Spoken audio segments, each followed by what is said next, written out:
Welcome to Sundays with Jane Eyre, everyone. This is episode 22, Moor House, I'm calling it, covering volume 3, chapters 3 and 4, or chapters 29 and 30 of Charlotte Bronte's Jane Eyre. I'm Edward G. Pettit of the Rosenbach in Philadelphia and at the Rosenbach in Philadelphia today. And joining me as co-host is author Rowan Coleman. Welcome, Rowan.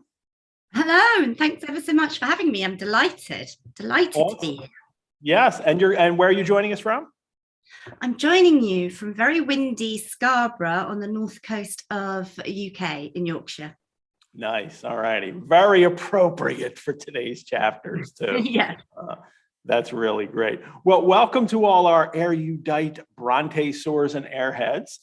Just a note, if you're new to the show, and if you're watching live on Zoom, the chat is for you to talk to each other. But if you have a question for Rowan or myself, put it in the Q&A function on Zoom, and we'll get to those as we go along today. We're also streaming live on YouTube. If you're watching there, thank you. If you leave a comment or a question in the comments, I'll get to it after the show. And I encourage everyone to go over to the Rosenbach's YouTube channel to subscribe to the channel, like the videos, leave comments on them. That kind of stuff gives us greater visibility and helps us grow the audience. Rowan Coleman, everyone, is the Sunday Times and New York Times bestselling author of 16 novels, including the Richard and Judy Pick, The Memory Book, and the Zoe Ball Book Club Choice, The Summer of Impossible Things.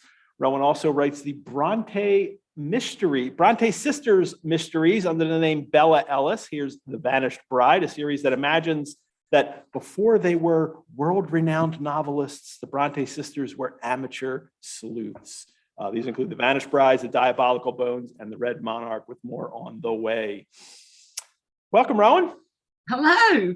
Very excited. This is about, I've been wanting to join in your Sundays with Jane Eyre since I heard about it, because it's my very most favourite novel and work of fiction in the English language. So I'm absolutely thrilled to come and talk about it. I'm glad we have you here. And we'll have you here again. We'll have you here again, too, in March. Yes.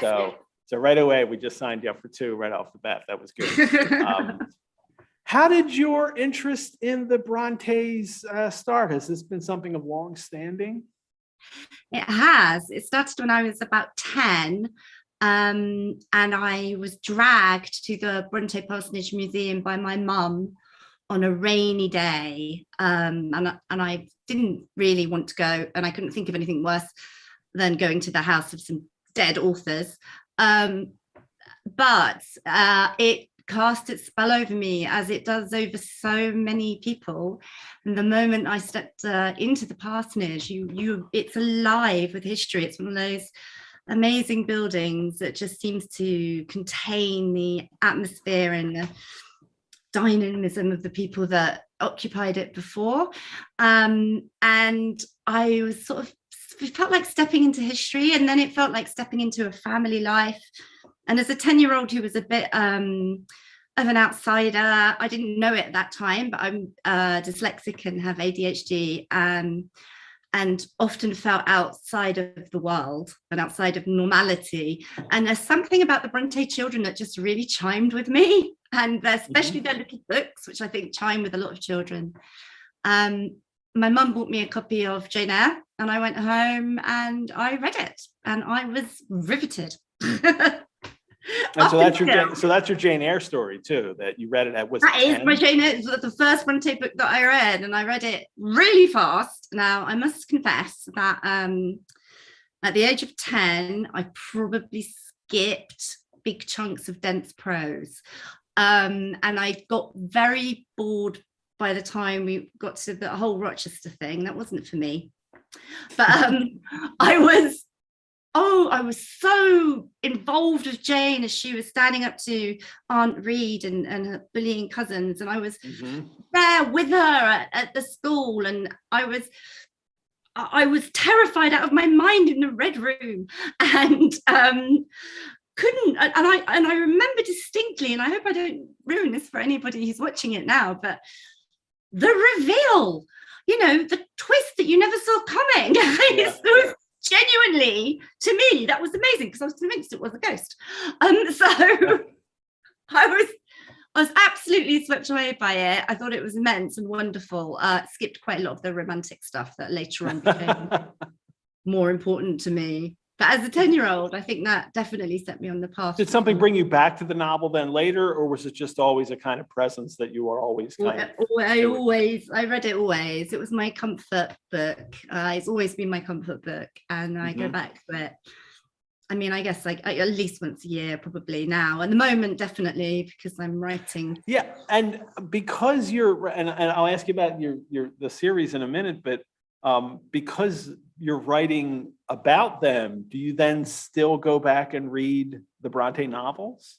Oh yes, more actually. Yeah. Yes, yeah, because it's a great way to feel their voices and feel their sort of rhythmic, the way that they, live on the page as authors is got to also something to do with how they would speak and how they would present themselves, and an insight into their personality and their interests. I think Tennant of Wildfell Hall, for example, is invaluable into understanding Anne and being able to write a convincing Anne. And Jane Eyre is just so magnificent because it's not only is it groundbreaking in so many ways, and structurally and in a way that the narration zooms in and out of time and backwards and forwards.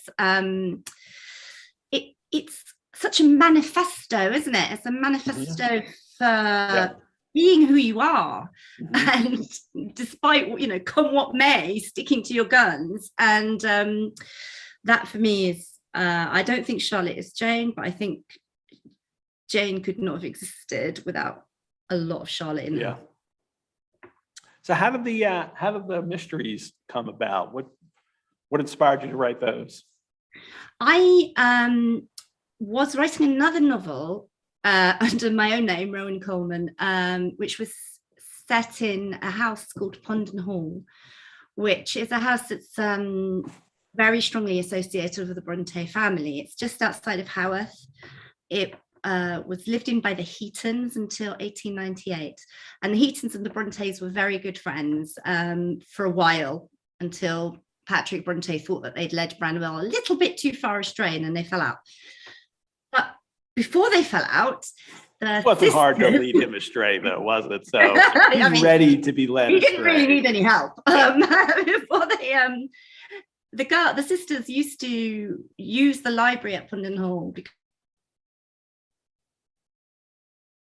we got a little freeze there for a moment from Rowan. Hopefully it'll fix itself momentarily. So,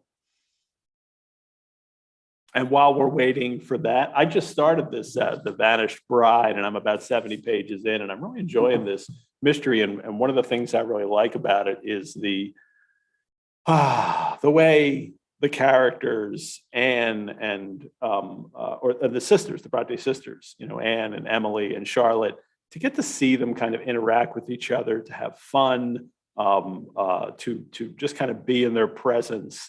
It's really, a fun endeavor for that.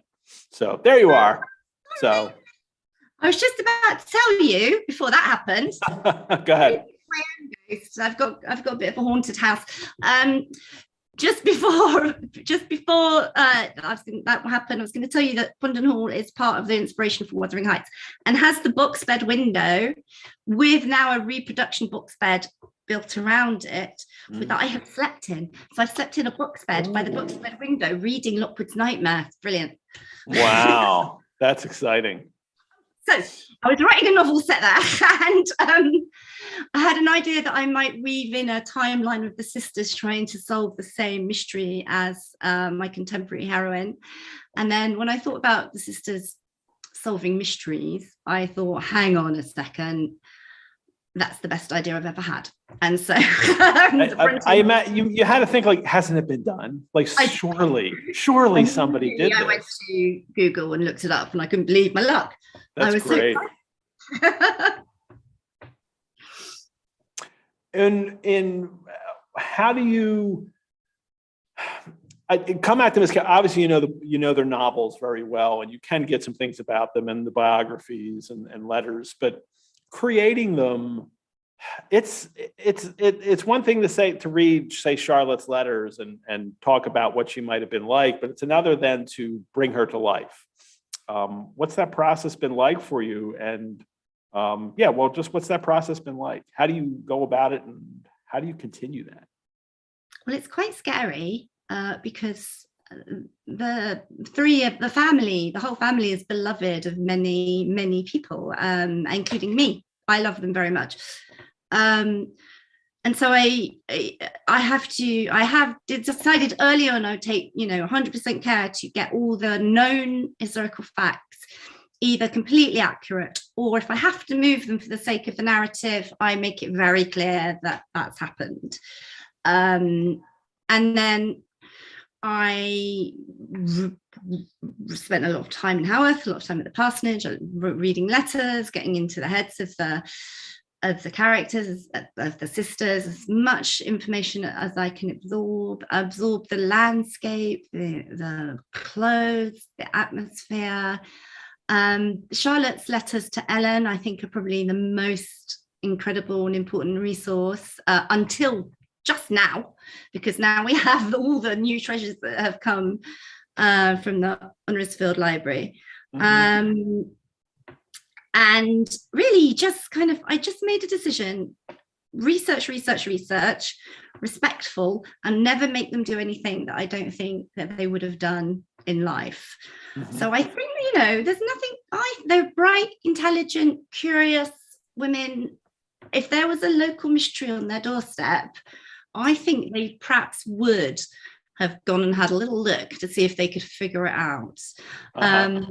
And they were brave, and Emily was a bit wayward and socially outside of the norms and could shoot a pistol.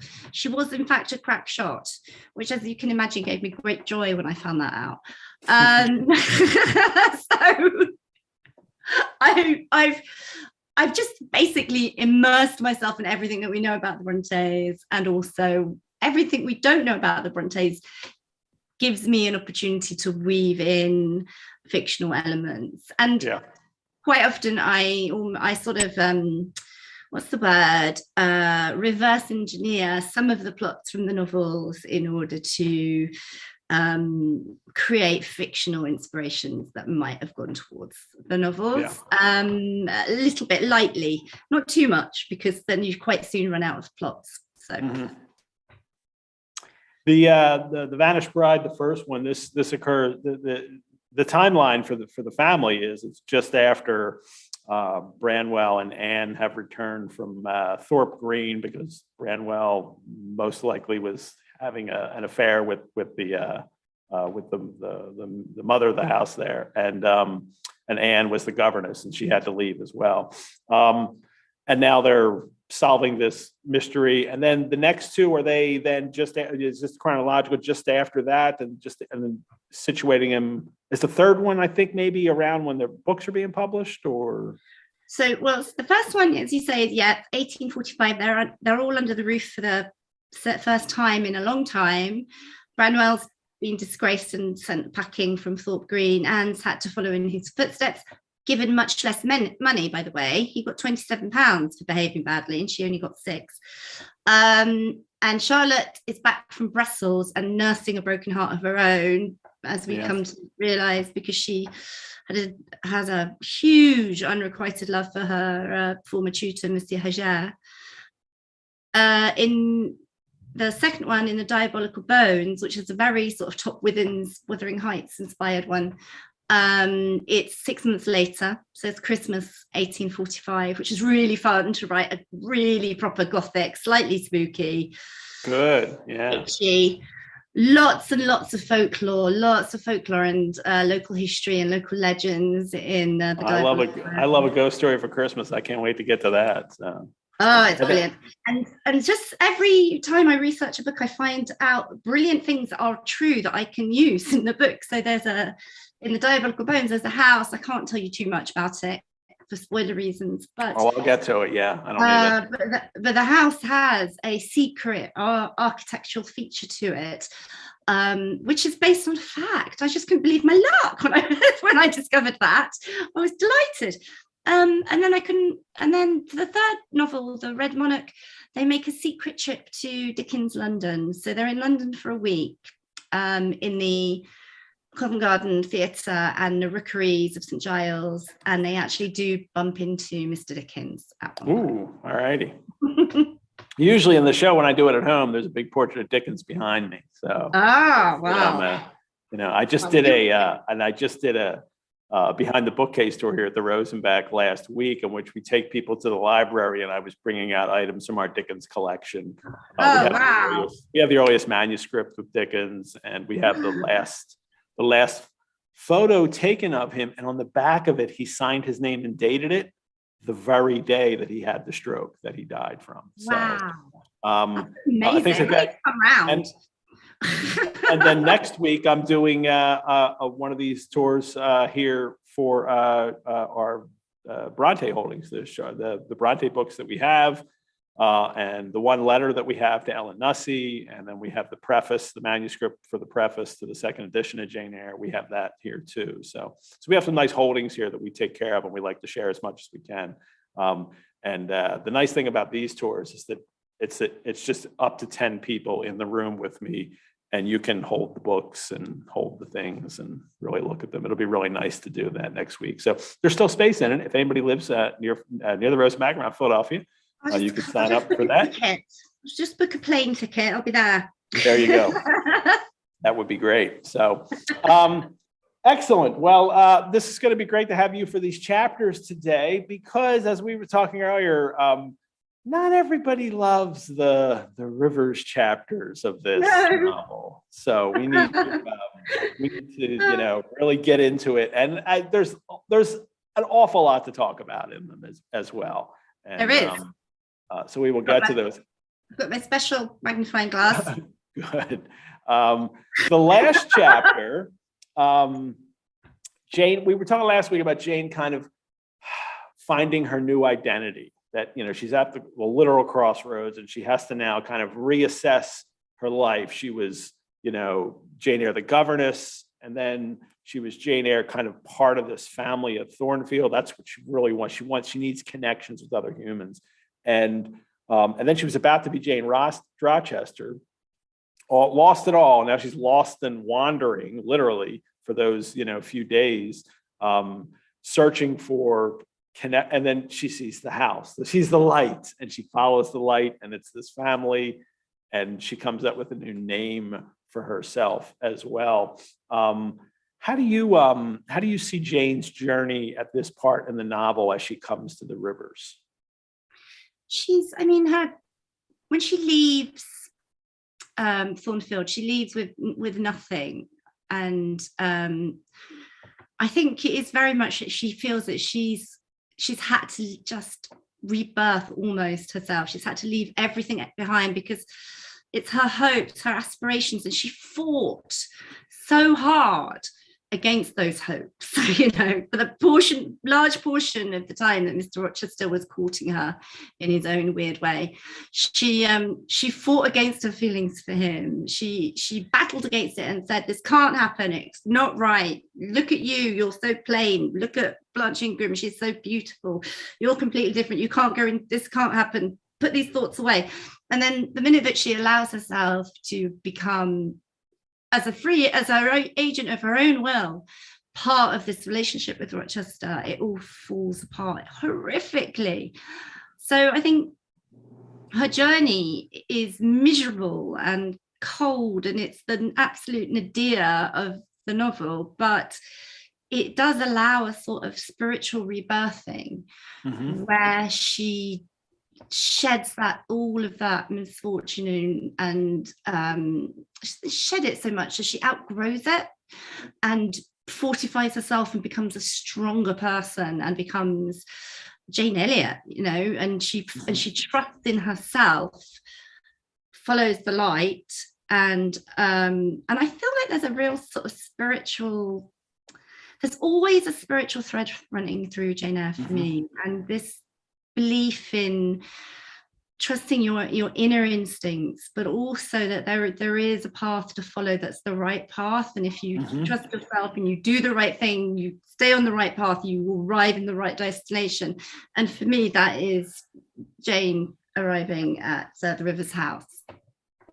And I obviously, you know, the Brontes and these characters themselves are very, you know, very much found their kind of Christian faith and their own ideas of how they're supposed to follow the Christian faith, which I really liked. But I like that Charlotte Bronte, she has her own ideas about how to be a Christian. Like, I'm not just going to follow what authority tells me I'm supposed to do. And I really like that about her. But also, especially the kind of nature as her guide, and literally like the Romantics, you know, did before, like praying to nature. It's nature with a capital N. And that's part of her, you know, spiritual journey, it seems to me, as well. Definitely, yes. Yeah. All right, and we'll get to some of that today too, because now she gets to write about the Moors and how she loves it, and Jane, you know, loves this place that she's at. And we get the real contrast with St. John, with St. John Rivers. No, we'll see if we get anybody on Team St. John. I don't think that's no one. Maybe his sisters, and that's it. But let's get started. Volume 3, Chapter 3, or Chapter 29.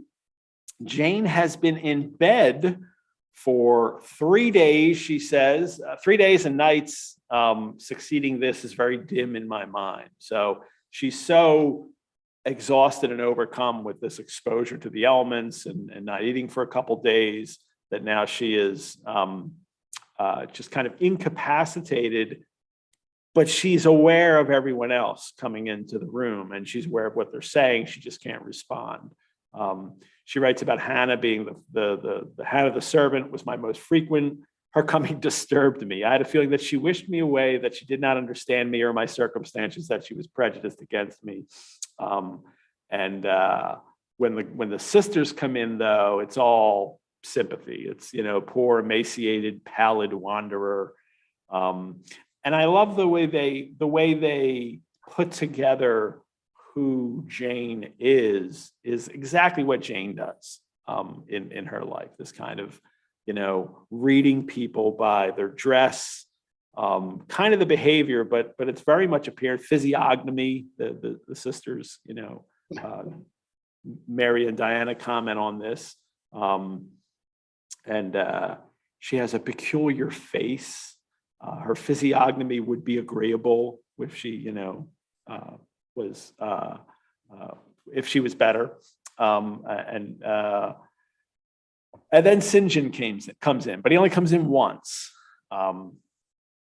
and he's got to do the whole assessment, and it's very much mansplaining too, right?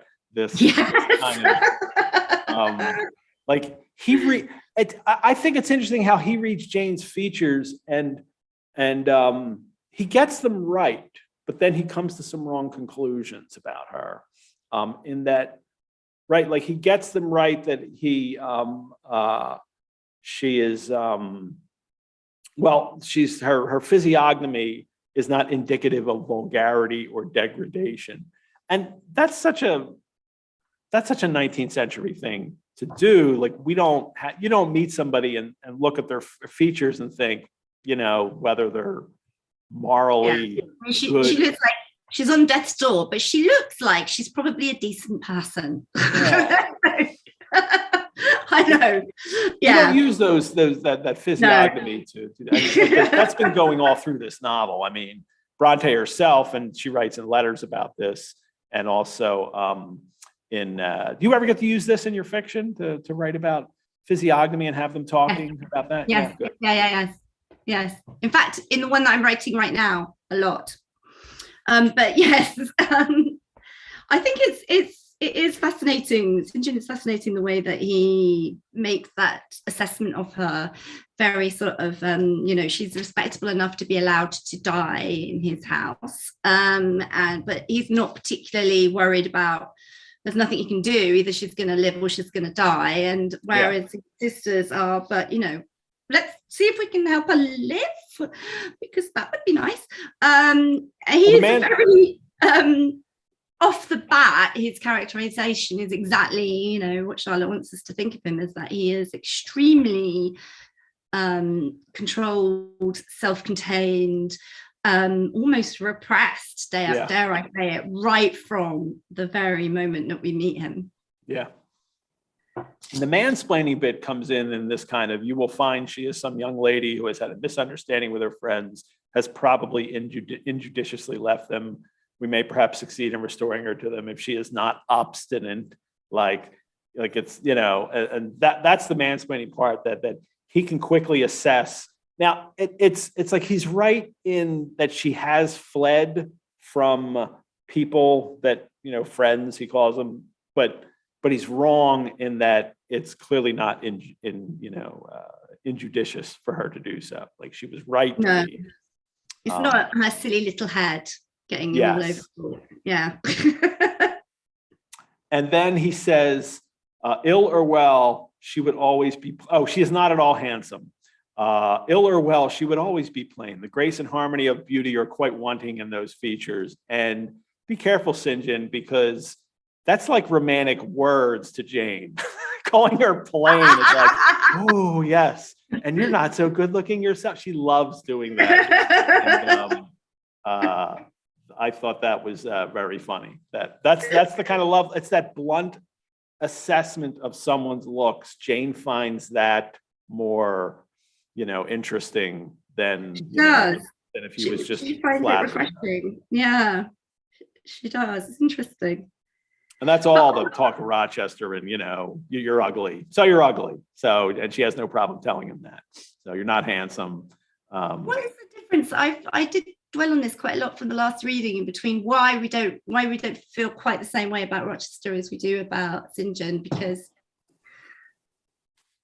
all right, Rochester is deeply flawed, but he doesn't annoy the heck out of me immediately. Maybe it's because she's literally on her deathbed and he's judging how pretty she is, and that's a little bit grating, isn't it? It's not like they're not equals, as Rochester and Jane were, having a bit of back and forth. It's more that he's just like, oh, she looks quite respectable, but she's jolly ugly, and then off he goes. Then he just walks out. Yeah, rude.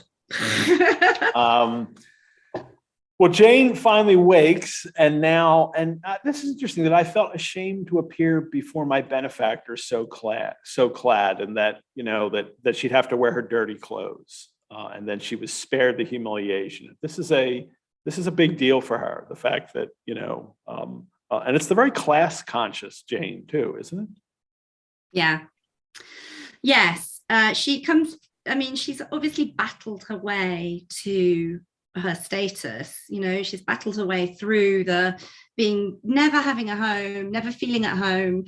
Right from the beginning of life, she's always been sort of an awkward outsider that's thrust into the home of other people, even at Lowood, I think. So for her pride is just the thing, keeping herself neat and educated and clean, the things that she has agency over herself, the things that she can or has been traditionally able to control. To have that taken away from her, I think, is really very humiliating and terrifying. It's like her armor. Yeah, and to be dirty is degrading to her. It's okay to be poor. It's okay not to have anything, but it's that for Jane as a character, it's that lack of care for yourself is the worst thing that can happen to her, it seems. So starving isn't, wandering outside, not having a home, none of that matters. It is, if I don't take care of myself, then that's what she finds. That's what she would be ashamed of. Yeah, I agree. Well, she goes down to see Hannah here in the kitchen, and then has this, I love this wonderful little battle she has with Hannah. where Jane really asserts herself in a way too. We have to think that, these people just saved your life, and you're not having anything. You're going to make sure it's done the right way though for Jane. So first, it's Hannah was.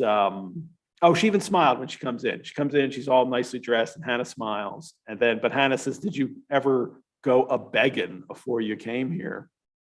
And Jane, that gets her back up right away, right? I'm no beggar any more than you yourself or your young ladies. You kind of are. I'm, technically you did beg, but It's so interesting, isn't it? This shame around being in need in mid-19th century, the world, but definitely in England at that time, the shame associated with it, with having to ask for help, is intense. And and Jane herself and Charlotte, probably would have thought, well, if you worked hard enough and you tried and you kept yourself neat and you did your best, then you wouldn't fall on these hard times. But Jane is now, for the first time in her life, experiencing the world and fate can pull that rug out from under you so quickly that you become that very thing that you actually abhor. So it's a real kind of like moment for her where she has to sort of stand up for herself as a moral being. And in this instance, her morality is that she is not a beggar. She is not asking for help. And that's really very Victorian. Can't get much more Victorian than that. Yeah, and that class consciousness that she has to assert her position, and she has to do it with the servant of the family, which I think must rankle her, because she's always, as a governess, she's in that in-between place. She's educated, and actually her family is just as respectable as somebody like Rochester's. It's just that she was orphaned and has no money. But the governess position is one of, well, you're a servant, but you're actually educated and kind of not quite of their class, but you still don't have any rights. And this is the big issue with governesses, and something she writes about in this novel, and all of the Bronte sisters experience themselves. And here she is battling with Hannah over her position, and asserts that she must do something. So she's going to pick the gooseberries, and then she gets, and this is I find so bold that that she'll risk the kind of displeasure of people taking care of her, even over her own blood. Like, she's going to assert herself, but before that, I jumped ahead there. Before that, she gets the family information out of. She starts to get it, and then she'll get some more. And she judges Hannah over like just the way Hannah is judged her. Now she judges her. You must have been honest and faithful if you've been here for 30 years and nursed everybody. And she's not, then she explains that she's not so much angry personally that Hannah calls her a beggar and turned her away, but she says that it's like a principle thing. Like, Christian charity was not offered, and poverty shouldn't be, treated as criminal, she says.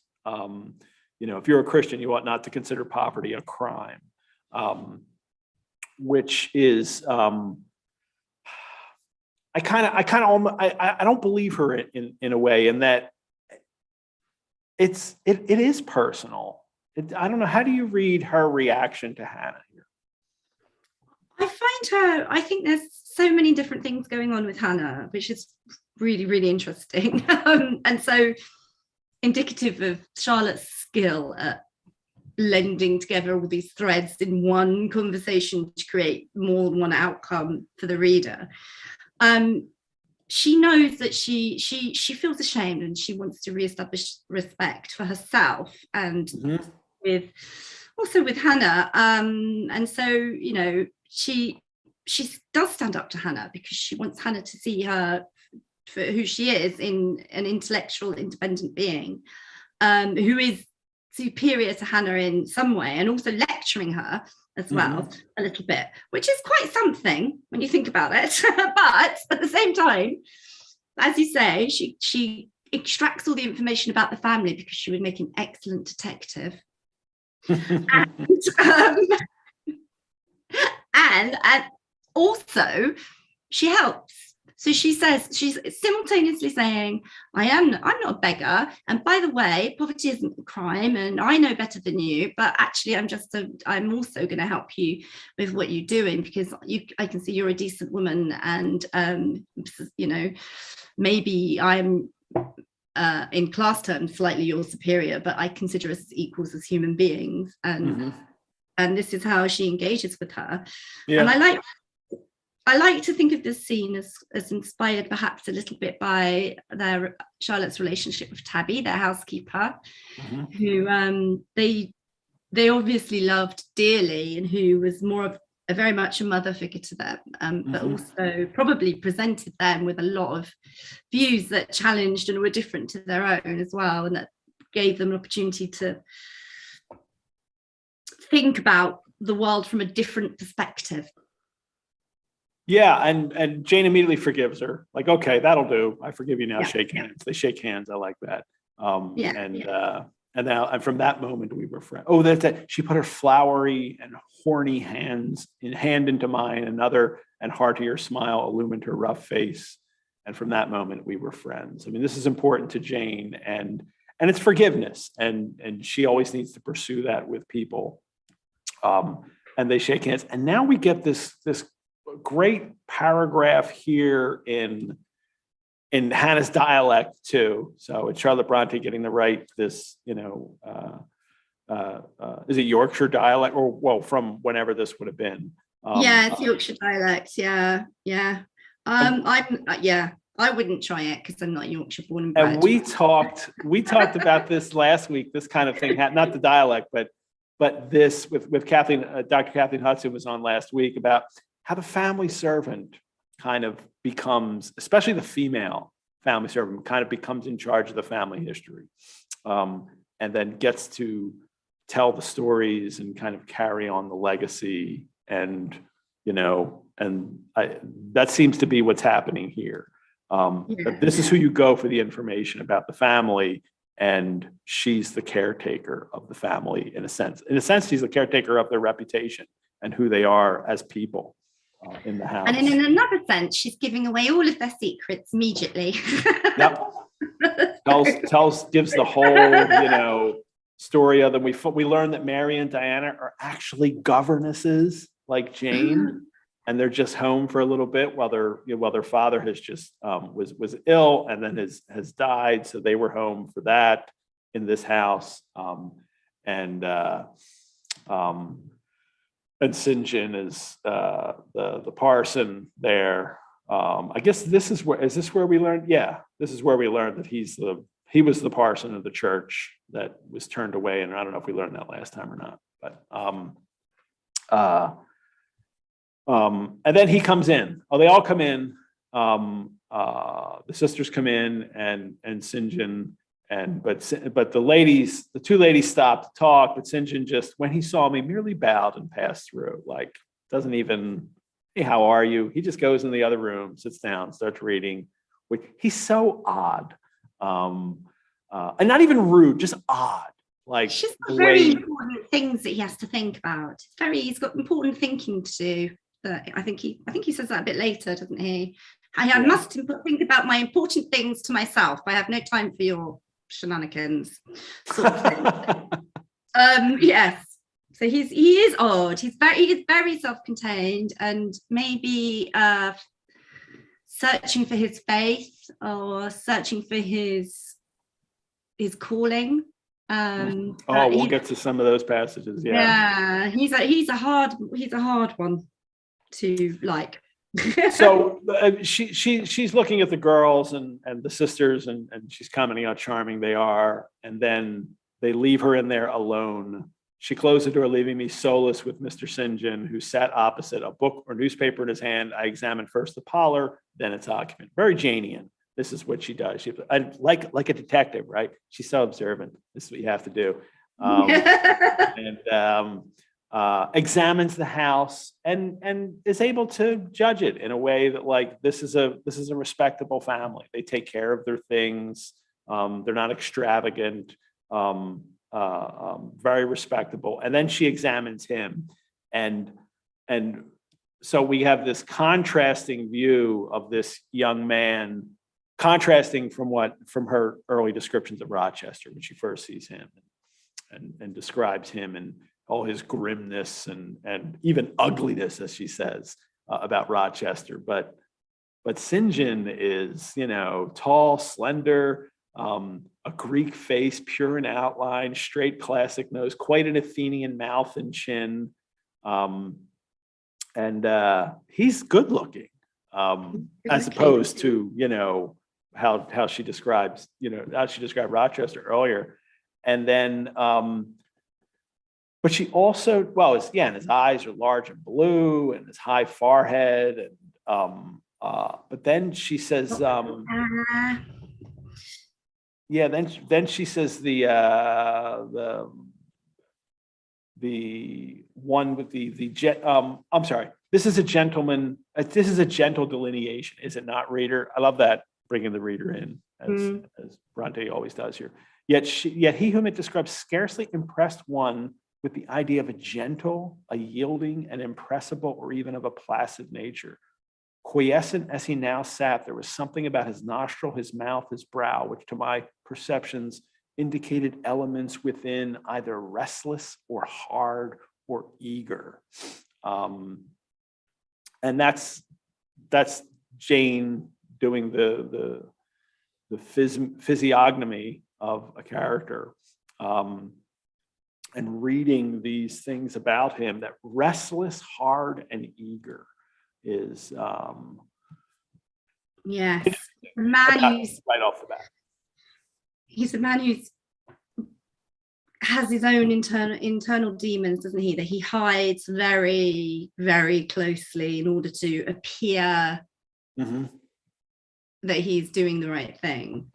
So he's interesting, is our St. John, because he's beautiful but leaves her cold. Yeah. Rochester is ugly but lights her fire.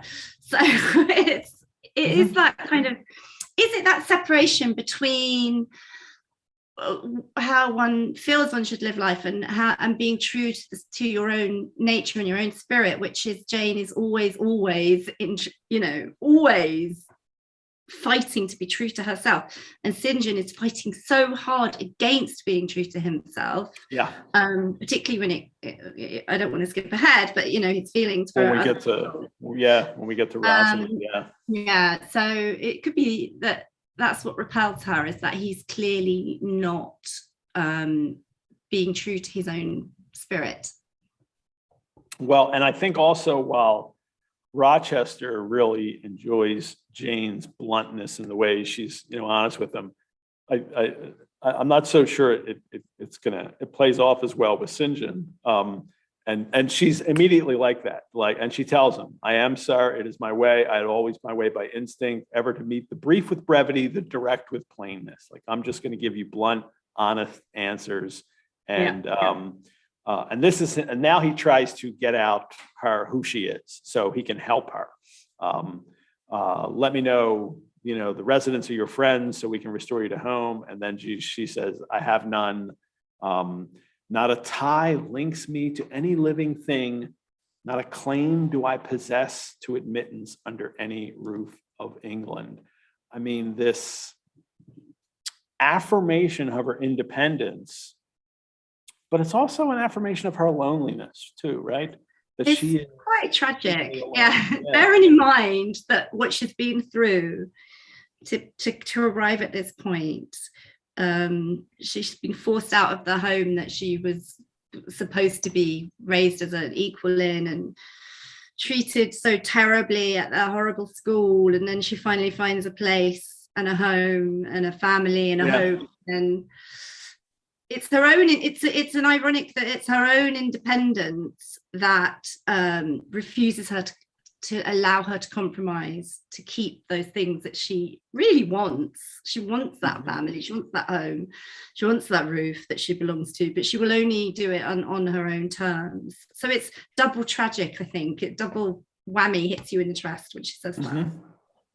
And somebody in the chat just reminded too, she's 18. I mean, and this is extraordinary character for her, to be so, honest and, kind of steadfast in, no, I need to stick to this, plan about myself. But she starts thinking about what has happened to her. I felt a burning glow mount to my face. She's thinking about, how she was almost married. Mary and Diana look away. They can see she's embarrassed, but St. John's going to keep questioning her.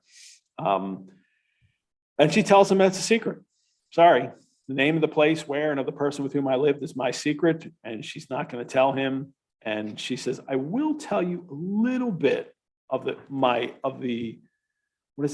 history of the wanderer you have harbored, as I can tell without compromising my own peace of mind, my own security, moral and physical, and that of others. Very careful, but also very honest on her part, that this is all I'll tell you. I won't give you other information. So, and of course, well, we'll get later. Like, if she had only said who she really was, there would be something else going on here. But we'll get to that in the next chapter.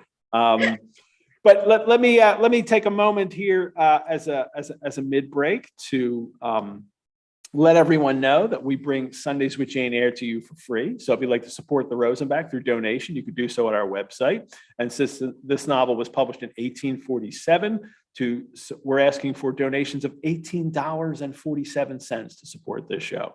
Donations go directly toward keeping the show free and accessible to everyone. And I want to thank the people who've donated in the last week: Alan F. from Philadelphia, Joanne K. from Somerset, New Jersey, Janet K. from Rydal, PA, and Mary L. from Thousand Oaks, California, donated some money to us. So that was very nice of you all. But you can also become a member of the Rosenbach. We've got members joining from all over the country and the world now, which is really nice. Members of the Rosenbach get free and exclusive access to some programs, 10% off of any of our reading courses, and many of them are also virtual now, and 50% off of any paid Rosenbach programs. And there's lots of great programs and courses still coming up. There's 2 more courses coming up that will start in March, one on Aubrey Beardsley and the Decadence, and one on a virtual course on Jules Verne and some of his novels, taught by Anastasia Klimchinskaya, who was one of our co-hosts for Sundays with Frankenstein. I mentioned the Charlotte Bronte Behind the Bookcase that I'll be leading here in person at the Rosenbach next week. You can go to our website to sign up for that. There's still a few slots left in it. And there's also Sundays with Jane Eyre merchandise, mugs, t-shirts, and stickers with our logo. It's on my mug here with my water today. And get them while supplies last, because we will sell out of these and then we won't have any more. There's an official bookseller for Sundays with Jane Eyre, a novel ID on Passyunk in South Philadelphia, where you can buy editions of Jane Eyre and books by authors featured on the show. You can also order from them online. You can go to their website, Novel ID on Passyunk, and order Rowan Coleman's books if they're not already there. And I encourage you to support them and authors. Upcoming co-hosts for March. There's only 6 episodes left, people. This is crazy that there's only 6 episodes left. Next week, Dr. Hannah Moss will return, and that'll be fun because she'll get to talk about the artwork in this novel, and that's one of her specialties as a scholar, is about women creating art in novels, artists in novels. March 13th, the Ghoul Guides will be back. Dr. Lauren Nixon and Mary Going. March 20th, Dr. Kathleen Hudson returns. And then on March 27th, Rowan Coleman will be back for the great chapter when Jane hears a voice calling her. So that'll be fun to do. My favorite. All righty. All right, let's get back to the book. Jane starts telling her history. And somebody's asking when we're going to announce the next book that we're going to be doing, the next show. And we'll announce it at the end. So at the end of the run of this is when we'll announce our next book. So, and all new plans for this show going forward. she starts telling him a plan, and then she says she tells us about how she went to Lowood and Brocklehurst ran it. And then St. John mentions, I've heard of Mr. Brocklehurst and I've been to the school. And it kind of makes me wonder what St. John's impression of Brocklehurst would like. He's not like Brocklehurst is evil. Yeah. Does St. John know? Would St. John know that and think that about him, do you think, Rowan? I don't know if he would, because I think St. John is somebody who's been raised or who has come into his life as a man of God through a very sort of rigid education and a very patriarchal system. And again, we're against the backdrop of, poverty is a sin. And so I think he and the inmates at Lowood often are difficult, naughty children that need punishing and reforming. So I don't know actually that Mr. Rivers would immediately think of Mr. Brocklehurst as an evil man. And I also think that there probably might be that sort of tendency to respect other men doing their job, like they know what they're doing. I know what I'm doing. They know we are men. We know things. It's for the best. So I wouldn't necessarily think he would immediately take against him, even though I think St. John is good at heart. Really deep at heart. He's trying to do the right thing. With some questionable tactics. I'm not sure that he would, no. But it's so interesting how closely aligned their fates have been, skimming one another, but not yet quite colliding until the moment Jane arrives on the doorstep. Yeah. Now Jane gets to talk about what has brought her here. The reason of my departure. You see that paragraph there? I left Lowood nearly a year since. Yeah. You want to read some of that? Can you set the reason of my departure? Yes, I left Lowood nearly a year since to become a private governess. I obtained a good situation and was happy. This place I was obliged to leave 4 days before I came here. The reason of my departure I cannot and ought not to explain. It would be useless, dangerous, and would sound incredible. No blame attached to me. I am as free from culpability as any of you three. Miserable I am, and must be for a time, for the catastrophe which drove me from a house I had found a paradise was of a strange and direful nature. Yeah, that's good. Let's, that her reminding of us too, but now revealing to the Rivers this position that she was in, and Jane is blameless, but this is also the same exact thing that Rochester does in a sense. Like, let me explain to you, it's not my fault. Now he is at fault, clearly, but both of them have this thing that they have to justify themselves. Well, they do, but this is interesting because for Jane, it's much more at stake in a way than, Rochester's reputation is in tatters, but you know what? He will be fine. Yeah. If Jane's reputation is in tatters, if it was her fault, if she was culpable, if there was something that she had done, if she'd had an affair with a man who turned out to be married, or even if he hadn't been married, then she would be ruined and there'd be no way back from that. So I think it's very important that she says, there's no blame attached to me, because she needs them to, respect her reputation. But also I think it's so fascinating that she tells them, right, she does not hide it. I am upset. I am distraught. I am sad, and I have to live through it. There's no alternative but to bear this pain. And that is so painful in a way to read, because it is also Charlotte's own experience. I am bereft, and there is no alternative but for me to bear it and get through it, which she was doing while Branwell was down the pub. So there are differences. And she was in a house that I had found a paradise. that's what she's had to leave behind, that what she thought was this paradise, and now she's cast out. More Paradise Lost references in this, which I had never picked up on in the past. And all through this novel, apparently, there are Paradise Lost kind of themes, allusions, direct references to Milton's Paradise Lost all through this. This is totally true, but hang on, did you tell me that? Was it you that told me that? I can't remember recently when I first talked to you, because and it was one of the editions that I have, might be the Penguin, that whoever edited that really points them out and shows a lot of the quotations.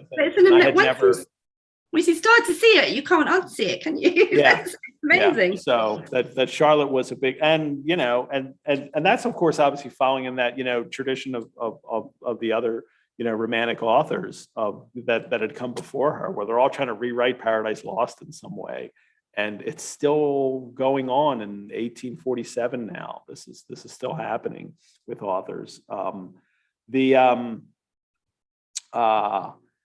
Now she also admits that her name, Jane Elliott, isn't her real name. So she's being completely honest with them, that's not her real name. And then all she wants is to be useful. She says, "I'm not here to beg. Show me how to work or how to seek work. That is all I now ask. Then let me go, if it be but to the meanest cottage. But till then, allow me to stay here. I dread another essay of the horrors of homeless destitution." Mary and Diana are like, "Oh, no, you have to stay. You have to stay. We don't want you to go anywhere. You could be our new sister." Like they're completely in with Jane after what? This is literally the first time they've met her outside of, her coming into the house that night. And they're all in with her. But St. John is, he says, "Right," said Mr. St. John quite coolly, "if such is your spirit, I promise to aid you in my own time and way." So, I'll help you, but he's not going to be forthcoming like the sisters are. No. But it's sweet, isn't it? The portrayal of the sisters in a way that it's very much that sort of feeling of that you would expect to find between three sisters, of course, Jane, Charlotte, Emily, and Anne, and that her sort of her portrait of the sisters, I think, is just beautiful. It's lovely. Yeah, and I can't help but think that as I come across, as I hit this part of the book, that Charlotte's, now here's the family, and this, even the where the Rivers live, it's at the Moors, and he's kind of bringing it all home. And then the next chapter here, chapter 30, volume 3, chapter 4, it begins with this description of the house, the small antique structure with its low roof, its lattice casements, its moldering walls, its avenues of aged firs, all grown aslant under the stress of mountain winds. And then the countryside, the purple moors, the wilderness of heath. I mean, this is Charlotte Bronte writing about the country that she knew, right? Oh, yes. I mean, yeah, these are landscapes, these are buildings and homes that you can still see. And in fact, the description of Moor House is not traditionally thought to be Pundon Hall, but it reminds me of Pundon Hall. There's like very old, built in 1540, low house with everything in Yorkshire is sort of wet, it's steeped in a lot of rainfall. So the moss growing up the walls, moss on the dry stone walling, and the purple of the heather. It's the most viscerally beautiful place to be, and you do feel closer to the sky, and you feel more in tune with nature around you, and it's easy to see that in the work of the sisters. And I suppose most famously it's Emily that gets kind of all the credit for being the sort of spiritual naturalist of the three of them, but you can see Charlotte's love for the landscape. She does it more than once in this novel, where she really goes into the landscape. And then, but also this line here, I felt the consecration of its loneliness. That idea that it's a lonely place, but there's something sacred about it, isn't there? Yeah. And I think that's the idea that I just love, that the consecration of this loneliness is that you can be alone in somewhere as beautiful and as wild as a place, tremendous natural beauty, but also you are in many ways, particularly if you are a Christian person, feeling closer to creation, feeling closer to God. So you're alone, but more in tune with creation and with your spiritual self and your spiritual identity. And as a sort of agnostic person, I feel that when I'm standing on top of a moor.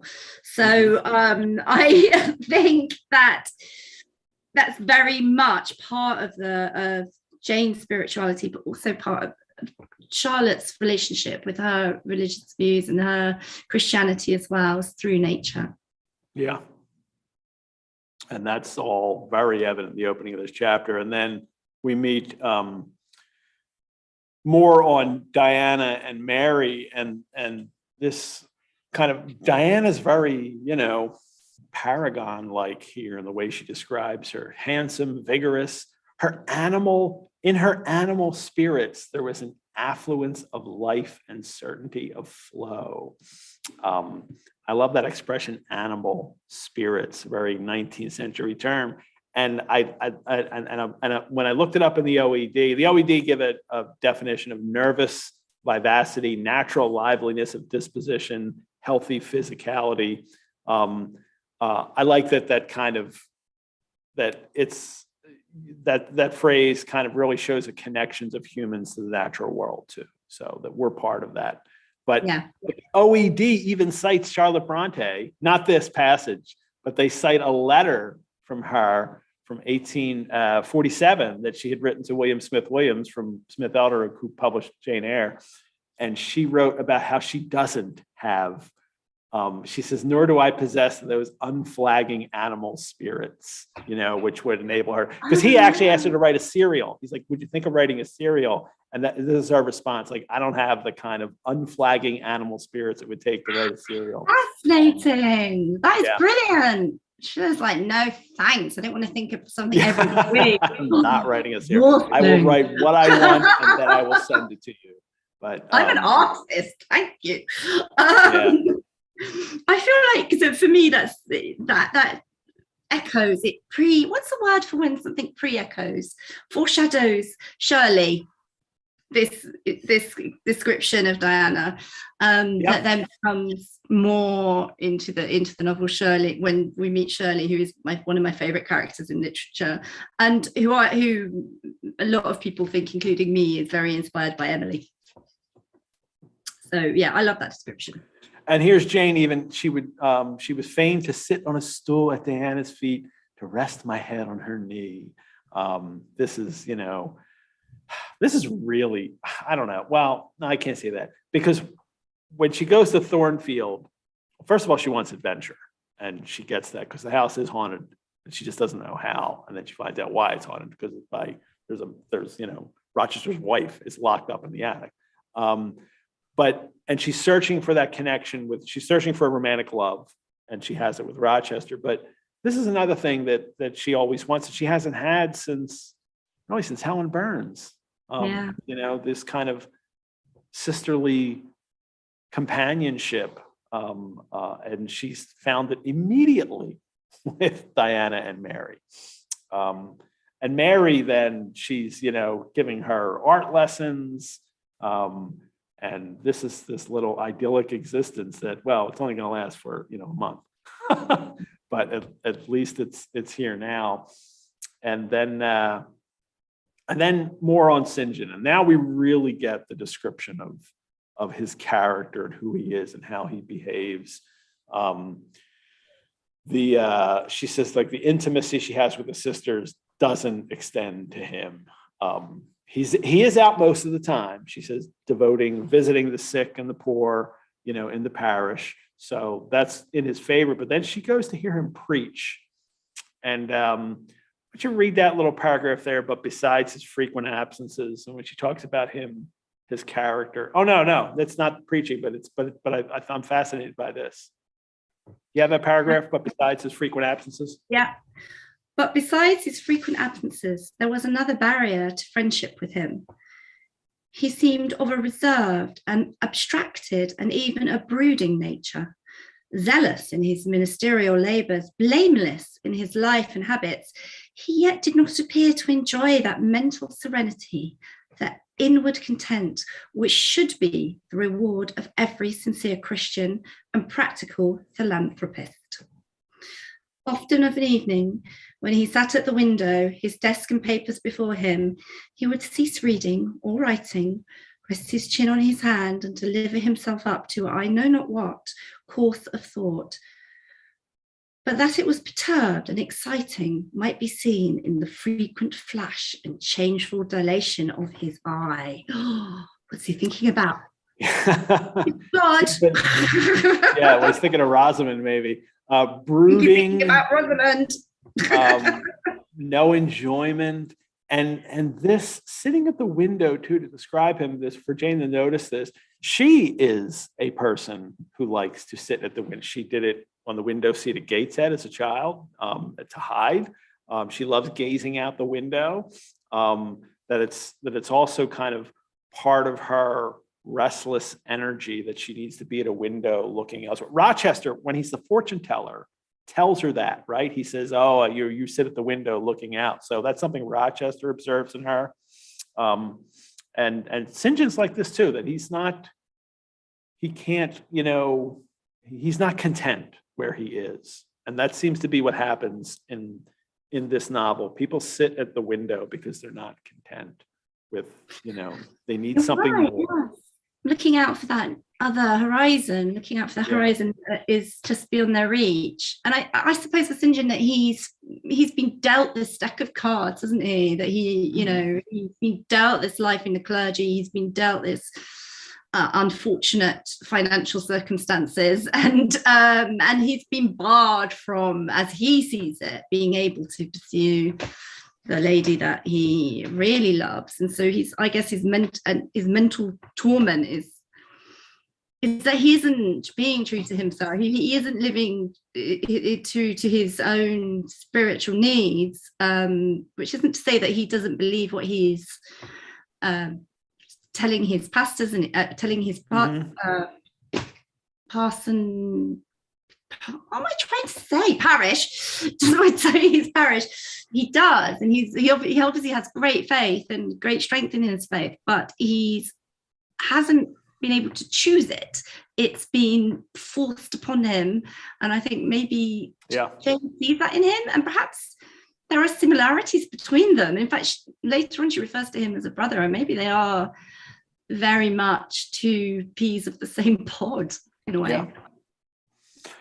Yeah.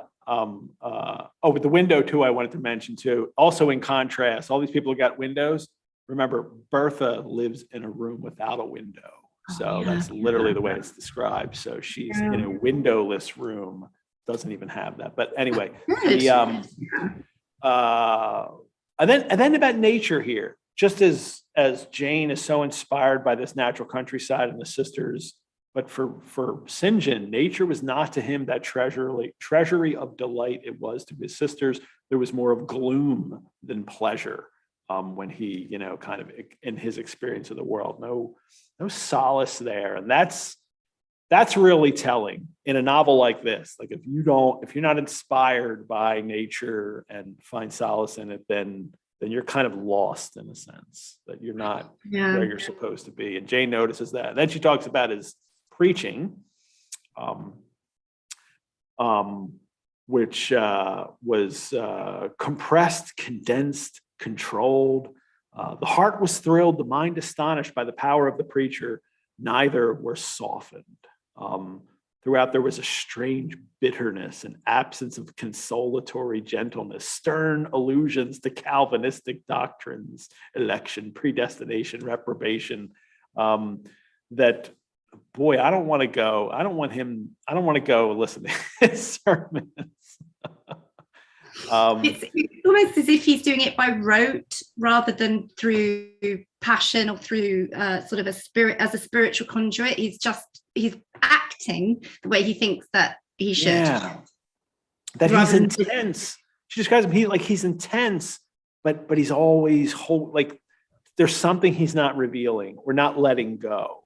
And that he's afraid of that is what we, I think generally learn, come to learn about him. But Jane notices right away that kind of, she says, I know not whether equally so. Oh, the eloquence to which I had been listening had sprung from a depth where lay turbid dregs of disappointment. That she wow.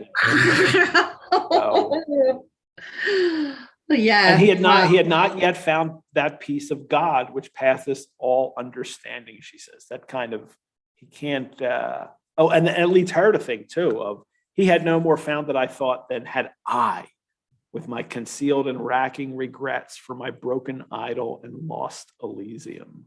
And there's that contrast between Jane, who has found her sacred solitude and her able to connect spiritually as easily as that, just by her surroundings and by being in part of, and being able to connect to nature and to the world around her. She's able to connect to her God.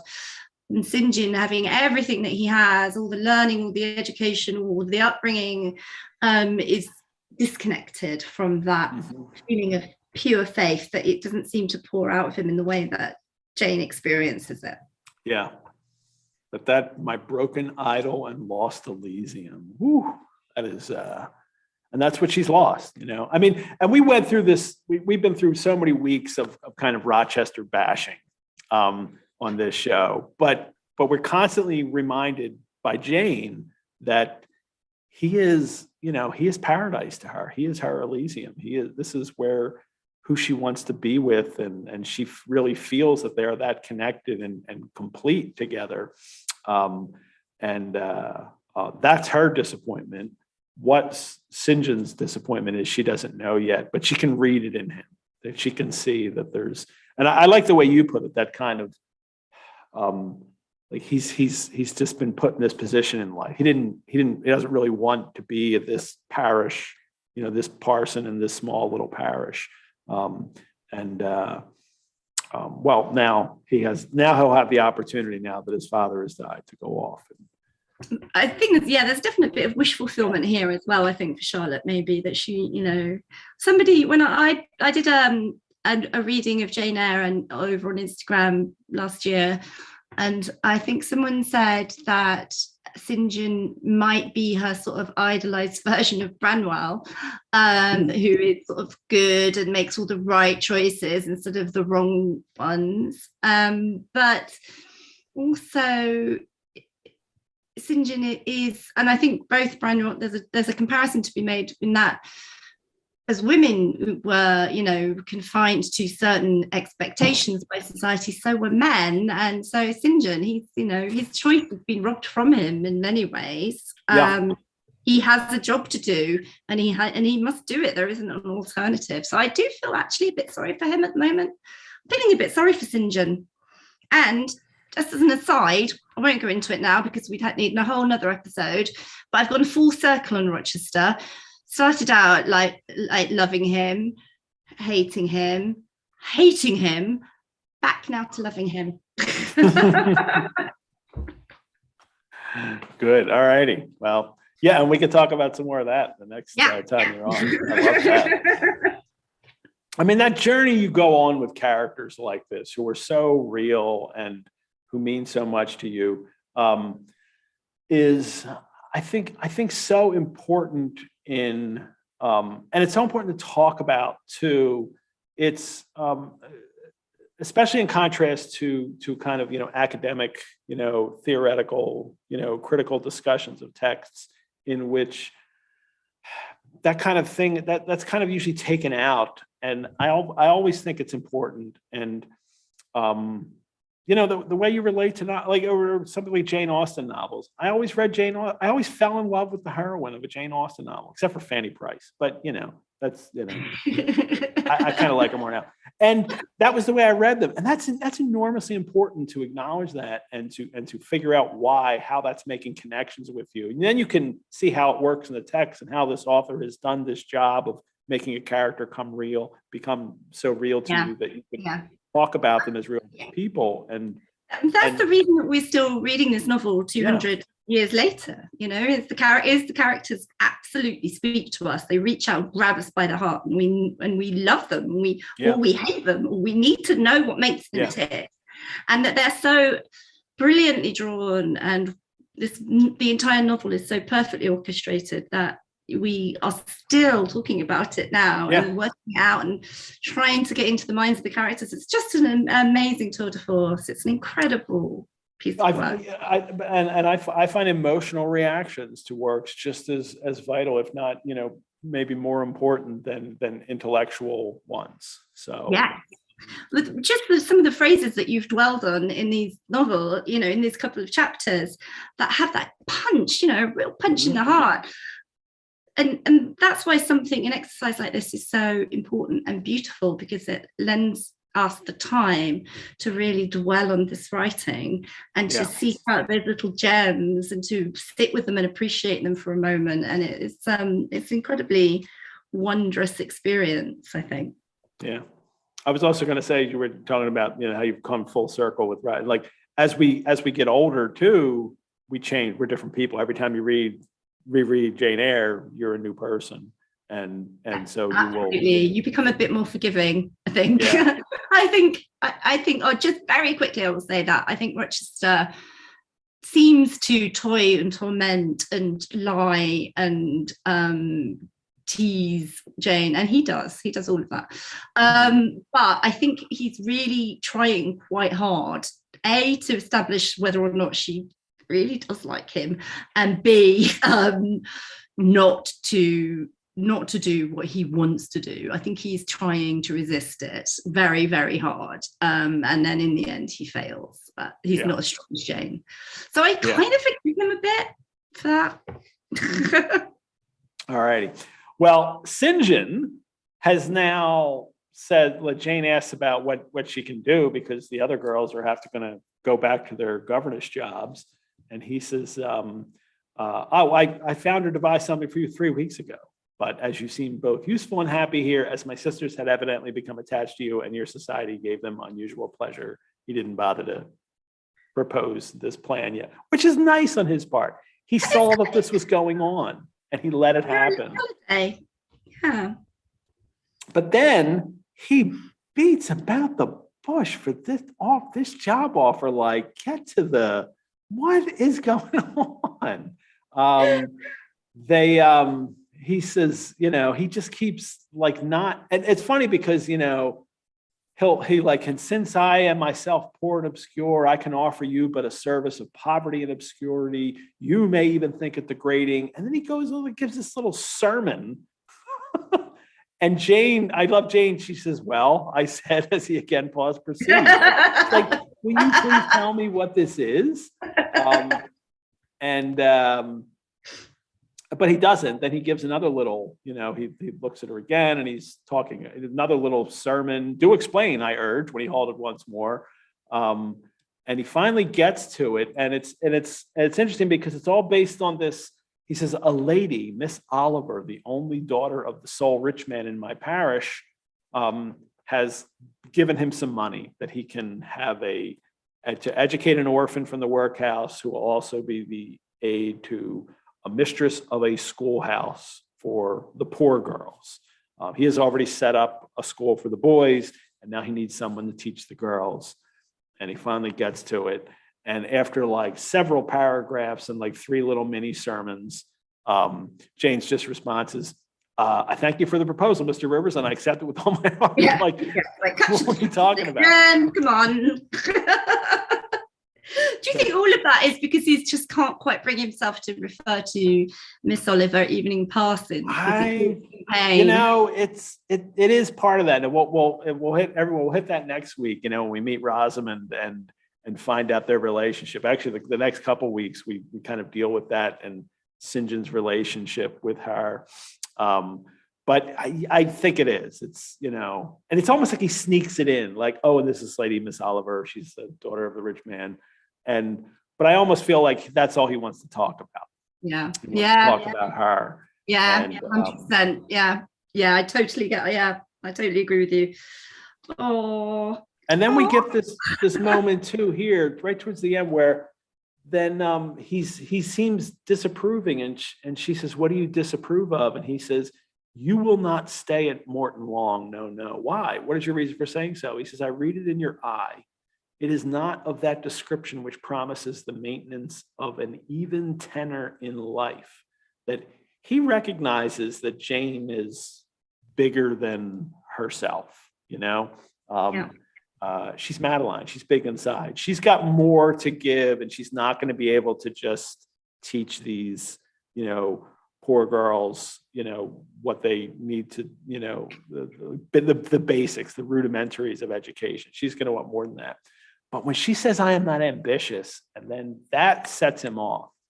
He started at the word ambitious. He repeated, "No, what made you think of ambition? Who was ambitious? I know I am, but how did you find it out?" Like that's troublesome to him, that ambition, the ambition that he feels to, go on and be a missionary that he'll tell her about later. That is, he's torn up about it, about what to do in his life. So yeah, he has dual ambitions, doesn't he? He's sort of like his ambition to achieve his duties in life, and his secret ambition to snork Miss Oliver. I can't think of a better way to put it in the moment. Sorry. Yeah. So I love that he goes from ambitious. You're not ambitious. I was going to say impassioned, because that, but perhaps you would have misunderstood the word and been displeased, but impassioned is very much Jane. Yeah. That her word. It absolutely sums her up. Yeah, and then he goes, and then again, we get a very impassioned sermon from him, you hear now how I contradict myself, I who preach contentment with the humble lot and justified the vocation even of hewers of wood and drawers of wood, or in God's service, I, his ordained minister, almost rave in my restlessness. Well, propensities and principles must be reconciled by some means. And he walks out of the room. He's so awkward. He is. I mean, bless. I mean, really, Team St. John, anyone? Because he is just the weirdest. Maybe that will put you on his team, because it's like, this poor guy. Like he's a wreck. He is a wreck, and actually, last time that I read this book, which was last year, I really hated St. John a lot, and I think for good reason. In some of the chapters coming up, where he becomes extremely bullying and coercive, and I don't like that. But at the moment, I find him sort of, I feel very sorry for him, because I think he's really struggling, and also he's not somebody who's naturally at peace in their own skin. Yeah. And as a neurodiverse person myself, I think I'm very familiar with that feeling of always feeling like you're not really saying or doing the right thing or behaving in the right way, and then you say too much, or you do too much, and then you think too much, and then you have to go immediately. The best thing to do is go, goodbye, I must catch my Uber. So I think maybe that's St. John. He's Diana too much, and he must leave. Yeah, and Diana jumps in. Diana explains him a little bit to Jane, and she says, he will sacrifice all to his long-framed resolves, natural affections and feelings more potent still. St. John looks quiet, Jane, but he hides a fever in his vitals. So we get more clues that there's something raging inside him that he's trying to control, and he's afraid to let it out. And this is why, he's so upset over ambition and being impassioned, because he knows that's there, but he can't let it out. And it's Rosamond. So yeah. Very, very conflicted, bless his heart. Well, we get this bit now to end this chapter, this plot bit here, and they find out that their Uncle John is dead. Wait, who else has an Uncle John? The Rivers have an Uncle John who has just died, and it's a bit of to do because there was a kind of problem with the brothers, with their Uncle John and their father, and they stopped speaking to each other. And so he has gone out to be, and he's finally realized the fortune of £20,000. He was never married and had no near kindred but ourselves and one other person, not more closely related than we. So, and someone else has gotten the money. I mean, it's, we don't worry about spoilers here because the novel's old enough. We're not gonna worry about spoiler for 50 years, but or 70 years, whatever it is. The coincidence of this happening is something that is frequently frowned upon in literature now. That when you write a book, you can't have these kinds of, like, Jane just happens to show up at her cousin's house. But this is very much still part of the 19th century, novel world, and it always happened. People expect it. Readers then expect it to happen.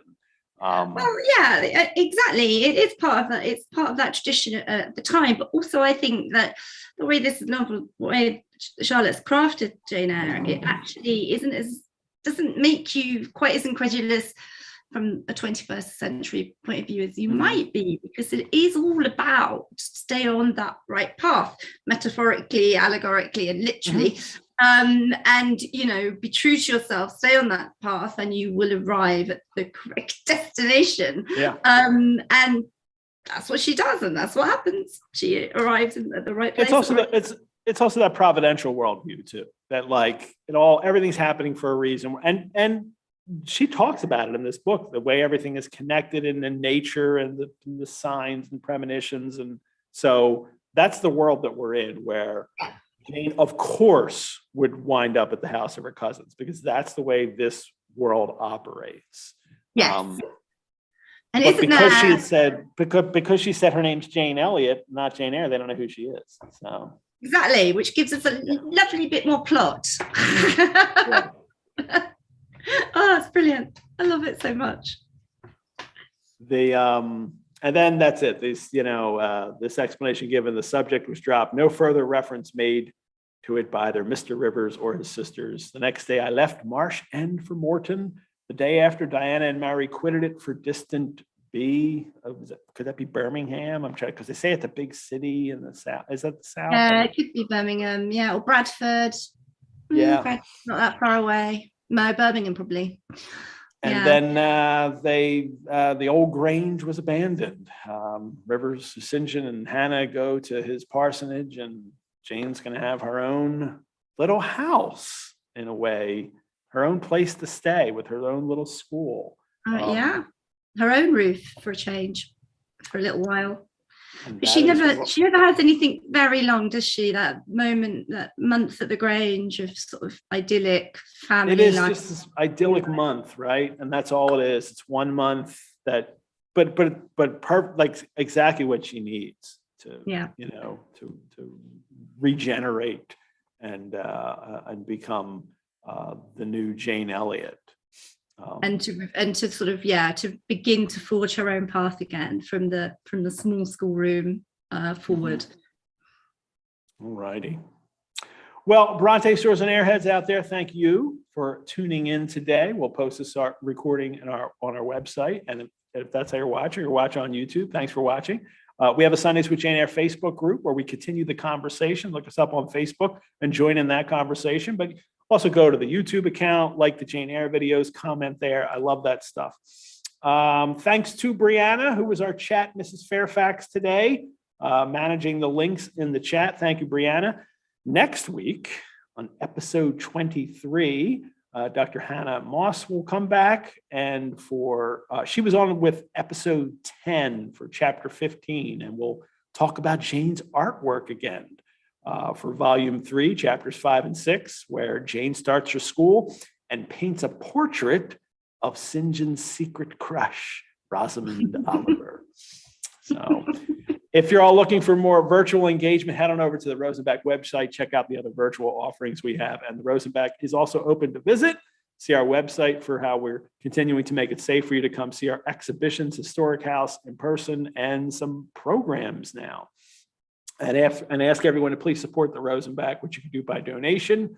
We're asking for donations of $18.47 to support the show, but any donation is welcome. If you think that's too much, please, it's fine. Any donation is welcome.